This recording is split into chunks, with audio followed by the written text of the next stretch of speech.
Hey, what's up everybody? Welcome to Car Question. Matt with James. And this week, it's a special drive. It was not supposed to be that vehicle that we would be driving because we are driving the Polestar 2, but it's an hour test, so it's not a real test like we do usually. And I'm kind of happy, Matt. Yeah, I'm happy too. Here's what happened. So we were supposed to go to Toronto at a track to film for a tire review. Next thing we know, we rented a vehicle right there at the airport of Toronto. So when we look on our paper, compact car, it's the Toyota Corolla, known for how reliable it is and also how the fuel efficiency is awesome.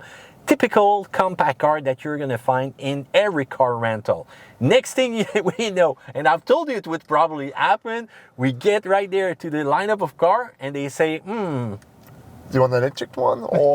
And we're like, is it a Tesla? Oh no, we don't want a Tesla. We're gonna cry if we have a Tesla. But no, he said, the Polestar 2, just here. And we look at each other and we said, mentally, are we going to do this? And yes, the answer was yes. So we had two choices though. The first question that I've asked the guy was, how much battery percentage, how much range is there in the car? And he opened the car and said, oh no, not good, 20%. Oh, strike one.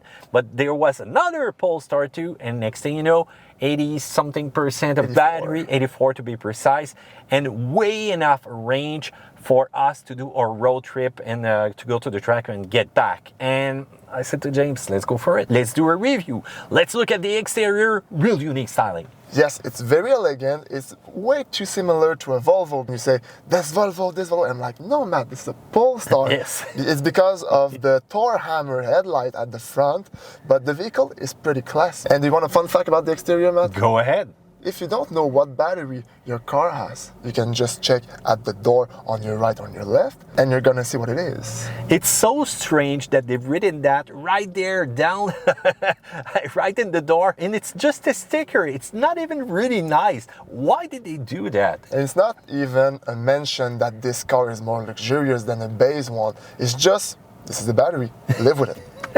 At least you're going to know exactly what you're getting, the exact information about your car. Otherwise than that, I find the exterior styling really interesting. Too futuristic? Not really. Just enough to make sure that this car stands out of the crowd. Let's get inside, James. It's pure, it's beautiful, but it's also really cramped because of all the plastic, the materials that might feel cheap from time to time. Not every material, but the plastic right here, I'm not sure. And you've got also that center console, which is really up high. You're gonna get your legs right on the side of that center console. And if you like to ride a little bit high like I do, you're not gonna be comfortable because you're trying to get over that little section over here. You've got that really interesting shifter, really unique, that multimedia screen, which is kind of easy to use with a Google multimedia system, fully integrated. And you've got also the possibility to connect and do tons of things online. Also the cluster, get used to it once again. Often it seems a little bit easy, but otherwise than that, it's really a unique interior. But what's the biggest challenge of that car, Matt? Oh, the biggest challenge is turning it on or turning it off. The on is not so tough because you get in the vehicle with the key and it's already on. But when you want to turn it off, where's the push button? But no, you have to go to the multimedia system and turn it off that way. Oh, that's so strange. It's the first time that it got me confused by either starting the car or stopping it. What's the range of that car? If you're choosing a rear-wheel drive, it's 514 kilometers, but the all-wheel drive will drop the mileage a bit for 444 kilometers on the website. Yeah, on the website, because in reality, it's always different depending on the road condition, how heavy your foot's going to be, how you're going to drive, and yeah, you know how it is for an electric car. Once you're behind the wheel, though, the feeling is incredible. How about acceleration? This car is fast. It's a real pocket rocket. It's like Goldorak, which is going really fast as soon as it's exiting the saucer section. And also, you can customize different driving settings like the steering wheel. But the only downside to this car is that you're gonna roll, you're gonna talk, everything's gonna be fine, kind of comfortable. Yes, it is. But as soon as you hit the pothole, what is happening, James? So many noise, and you have to have a solid stomach because, oh God, it's trembling. Yes, it can get a little bit bouncy, and it's much more on the firmer side rather than on a soft side like the usual Volvo car.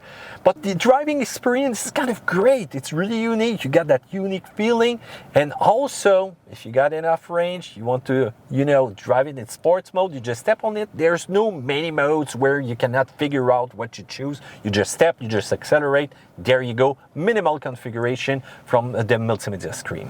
But is it enough for Polestar to shine, Matt? Yes, I think it is. It's really looking great. You've got the build quality, the materials, the assembly, inside, outside. There's no really snap, crackle, pop, just like some other EV cars.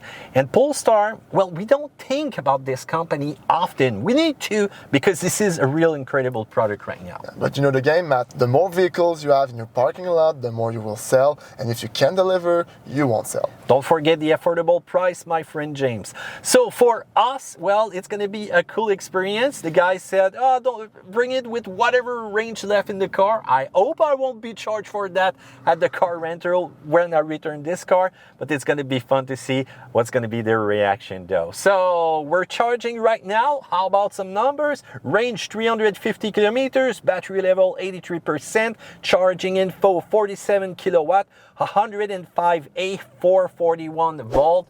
Are you lost in the numbers? Yes, I'm confused right now. So we'll end it now. Fine. Comment in the section down there below. Thumbs up, subscribe. See you another time.